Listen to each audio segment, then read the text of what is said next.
हो हो हो, काय मारलाय. आधी फलंदाज झोपले, मग बॉलला चोपले.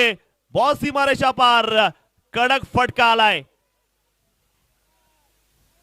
कवटे महाकाळ. तर नमस्कार मित्रांनो, मी मराठी व्लॉगर अनिकेत पाटोळे. स्वागत आहे तुमचं नवीन व्लॉगमध्ये.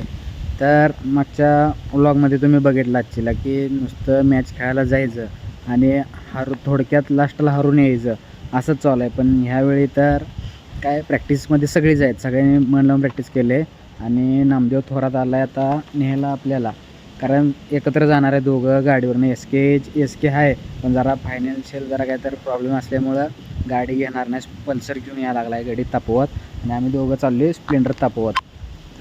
आणि आता गाडीवरनं जायचं आहे म्हटल्यावर पॅक होऊन गेलं पाहिजे. थंडीचा दिवस चालू आहेत आणि एवढ्या वाईट थंडी वाजता का नाही की वाईट हालत होत्या गाडी चालताना, म्हणून पूर्ण पॅक झाली. तिथं गेल्यानंतर आपलं किट करायचं. तर आता सॅगमध्ये किट घेतले, बॅट आणि कपडे घेतलेत, तिथं जाऊन बदलायचे आणि आता पूर्ण पॅक होऊनच जायचं आहे आता. कारण जायचं आहे सांगोल्याला. पहिलीच मॅच आहे 11 वाजता आणि पहिली मंगळवेढ्यासोबत मॅच आहे आणि लीग पद्धत असल्यामुळं हरल्यावर चान्स आहे, त्यामुळं जास्त रिस्क नाही. तर चला जाऊया, कारण का लांब जायचं आहे, सांगोला जायचं आहे. हायवेनं जाते निवांत, पण जरा टायमाच्या आधी गेलेलं परवडते. कारण का ग्राउंडचा अंदाज घेणं लय महत्त्वाचं आहे आणि मागच्या टुर्नामेंटमध्ये आम्हाला समजले.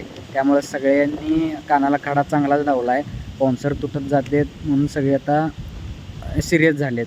म्हणून आता जायचं आहे ग्राउंडवर. तर चला जाऊया.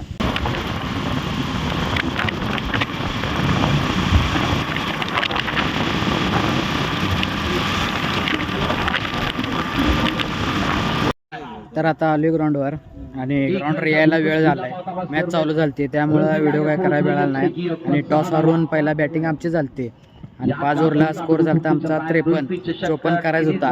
आणि मॅच एवढी 48 झाला, 49 करायचा होता. पण मॅच एवढी क्रुशियल मुवमेंट चालू होती की 6 बॉलला 14 बाकी होता अपोजिट टीमला, आणि त्या 6 बॉल 14वरनं 2 बॉल 8 धावांवर मॅच गेली. आणि त्यानंतर आमच्या प्लेअरनं 1 6 काढला, 1 4 काढला. झाले मॅच. सगळे नाराजून आणि इथं बसले बघा. हायशी सगळा दांगा धुडकूस, एकामेकाला वरडायचं काम चालू झाले. आता मॅच हरल्या आणि आता मलकापूर आणि पंढरपूरची मॅच चालू आहे. त्यांच्यात जो हरल त्यांची मॅच आता आमच्यासोबत लागणार आहे. विनर आणि लुझर. यात जर जिंकलो तर चान्स आहे, जर काय कालीवर झालं तर आजचा प्रवास तर थांबवावा लागणार आहे जबरदस्ती. सर शब्द बोला की कसं वाटले तुम्हाला मॅच आमची? कशी वाटली बघू? कसं खेळलो आम्ही?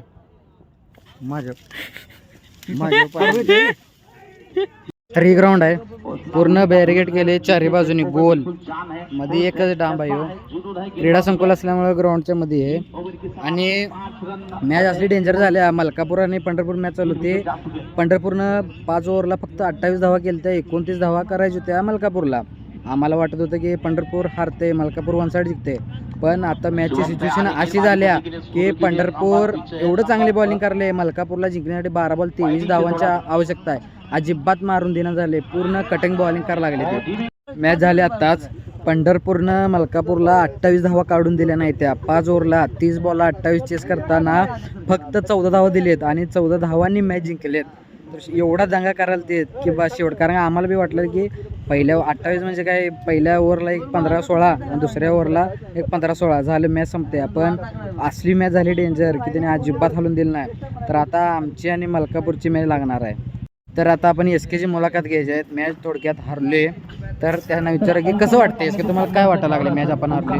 थोडं वाईट पण वाटतंय, बरं पण वाटतंय. बरं का वाटतं? प्लेयरनं जिद्दीने खेळले नाही, जिद्दीने खेळले पाहिजे, प्रॅक्टिस केलं पाहिजे. थोडक्यात आम्ही मॅच जिंकलेलो, म्हणजे 6 बॉलला 14 डिपेंड करायला पाहिजे होता, पण आमच्याकडे झाला नाही. त्याच्यावर काय म्हणाय तुम्हाला?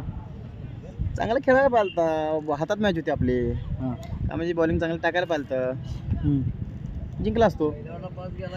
SKने बी चांगली बॉलिंग केली. 6 बॉल टाकले, 6 बॉलमध्ये फक्त 8 धावा देऊन 3 विकेटा घेतले, एक तेवढा 6 खाल्लेला. पण ओव्हर चांगली टाकलेली, मॅचवर आणून दिलं. फक्त फिनिशरांचं काम हे व्यवस्थित झालं नाही. डेथ ओव्हरला बॉलिंग व्यवस्थित करणं टाकणं त्यांना झालं नाही, म्हणून मॅच आम्ही हारले. पण नेक्स्ट मॅचला काय करायचं आपण? चांगलंच खेळायचा. नेक्स्ट टाईमला बघूया आता काय होते. मलकापूर चांगलीच बॉलिंग लाईनअप आहे, त्याच्यावर बॅटिंग लाईन पण आमची चांगलीच आहे, सगळं आयकॉनच आहेत. ट्राय करीन जिंकण्याचा. जिंकण्याचा. असं उजवा भरलाय. फुलटॉस बॉल यावेळेस देखील चालवायचा. कवर वरला ती राहून दे. कवर मारायचा. धावायचा प्रयत्न इथे. ओहो, इथे बॉलिंग काय करायला घडलंय? पडायची तिथे. नजर हटी दुर्गत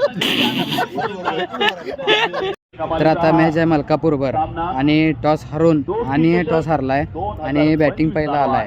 5 ओव्हरची मॅच आहे आणि स्कोर 50+ करायला बघेन तर सेफ राहतोय, नाहीतर काय सगळी आपदा होणारच आहे. कारण का सगळी टीम जरा बॅड पेजमध्ये चालू आहे, त्यामुळं जरा स्कोर सेफ करायला बघेन आणि वाढवायला बघेन. तर आत्ताच मॅच झाल्या आणि ऑपोजिट संघानं पहिला बॉलिंग घेतलेली आहे आणि आम्ही पहिला बॅटिंग केलते आणि आम्हाला जसं कॅल्क्युलेशन आम्ही केलं तर तसं आमचा प्लॅन सक्सेस झाला. आम्हाला करायचा होता 60-70 स्कोर करायचा होता. आमचा स्कोअर लागला 74-75 करायचा होता. पर ओव्हरला त्यांना 15 जायचं होतं. त्यांना पण टार्गेट गाठायचंच होतं, नाहीतर हारल्यावर बाहेर होते. त्यामुळं SKला मारायला जाऊन त्यांनी प्रेशरमध्ये विकेट टाकले आणि SKनं 2 ओव्हरमध्ये 6 धावा देऊन 3 विकेट घेतल्या. तर आत्ताच मॅच झाल्या आणि सुपर 8मध्ये एंट्री केल्या. पहिली मॅच हरून लगातार 3 मॅचेस आम्ही जिंकले. त्या दुसऱ्या मॅचला स्कोर झाला होता आमचा 75, तुम्हाला आधीच सांगितले, आत्ताच सांगितलं आहे. आणि तिसऱ्या मॅचला स्कोर झाला होता 50चा टार्गेट होता आम्हाला, पण माझी बी काय बॅटिंग झाली नाही. परत चौथ्या मॅचला जर बॅटिंग व्यवस्थित ठीकठाक झाली आणि सगळी खुंचीने खेळली आणि सुपर 8 म्हणजे 8 बक्षीस आहेत इथं, 8 बक्षीस आहेत आणि इथलं 1 बक्षीस तर लागू झाले.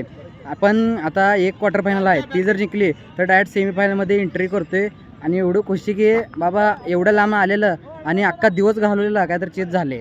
प्रत्येकानं जरा आपलं ही दिले 100% देऊन खेळलेत, त्यामुळं मॅच जिंकल्या. असं नाही की एकामुळं कोणतरी जिंकल्या, सगळी थोडं खेळल्यामुळं जिंकले. हे फायदा मॅचला होत असतोय. तर जाऊया घरला. नामदेवला विचार आता कसं वाटायला लागले, तुला कसं वाटायला जिंकलेत? भारी. नामदेव खुश. हारलेले मॅचेस आम्ही जिंकलेत, खुंचीन जिंकलेत, त्यामुळं लय भारी वाटायला. कुणाला वाटत पण नव्हतं की आजच्या दिवसात आम्ही बक्षिसात जाईल, पण काही ती करून दावली आम्ही, तर लय भारी फील व्हायला लागले. आता जाताना बी घरला हसत खेळ जायचं. आणि आमचा सुरेश कांबळे तटत नाही, एव्हरीबडी से तर आता मित्रांनो आलोय आपण आपल्या घरी आणि येताना वाटत एवढी थंडी वाजत होती. वाईट पूर्ण पॅक झालतो, पण तरी बी थंडी एवढा गार आहे त्या साईडला, भयानक गार वाटत. हात पाक सुंद झालेत. आता मस्तपैकी जरा फ्रेश आहे मूड, म्हणजे काय वाटतं ना की जिंकली ती खुशी वेगळीच असते. आता मस्तपैकी घरात जाणार, मस्त जेवणार आणि झोपून टाकणार. आता काय 7 वाजले ते, आता आवरायला 7:30 वाजते ते आणि 8 वाजता जेवून मोकळं व्हायचं. तर ब्लॉगचा करूया इथंच एंड. भेटूया नवीन ब्लॉगमध्ये. Bye bye.